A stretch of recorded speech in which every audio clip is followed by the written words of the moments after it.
Chinese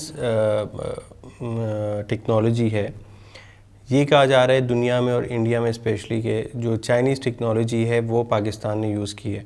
Pakistan air force कह रहा है कि हमने जितनी टेक्नोलॉजी यूज़ की है, जिसमें आपकी जो उनके जो राफेल थे, जितनी उनको जिस तरीके से टैकल किया गया विद द टेक्नोलॉजी, वो पाकिस्तान की अपनी टेक्नोलॉजी है।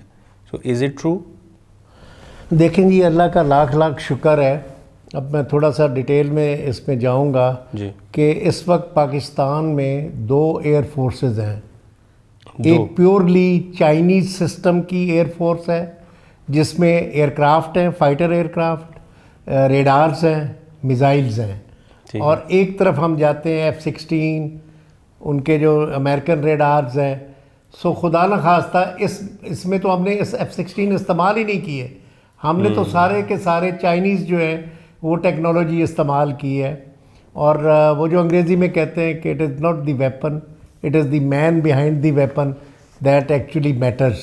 यस। तो China even, can you believe, Umar साहब खुद हैरान है कि हमारे पायलट्स ने इन जहाज़ों को और इन मिसाइलों को किस तरह इस्तेमाल किया है। JF-17 मुझे याद है कि तकरीबन 25 साल हो गए हमें वो जहाज़ के साथ अटैच हुए हुए।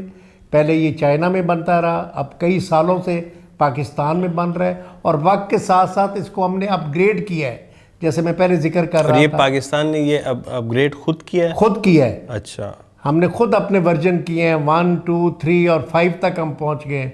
अब ये PL-15 जैसे ही आया है, 1 सेकंड के अंदर अंदर JF-17 के ऊपर लग गया।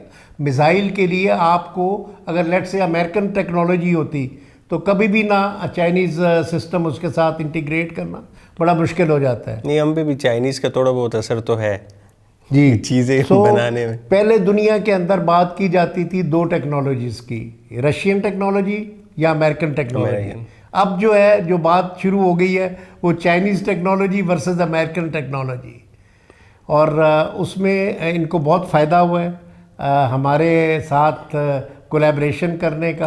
हमारे स्ट्रेटेजिक इंटरेस्ट तो है ही है, लेकिन ये जो हमने उनको ये दी है, फौकियत दी है, या ये जो इनको हमने जो उनकी शान बढ़ाई है इनकी टेक्नोलॉजी के। अब लोग राफेल की डील ख़त्म करके वो JF-17 और J-10 की तरफ जा रहे हैं।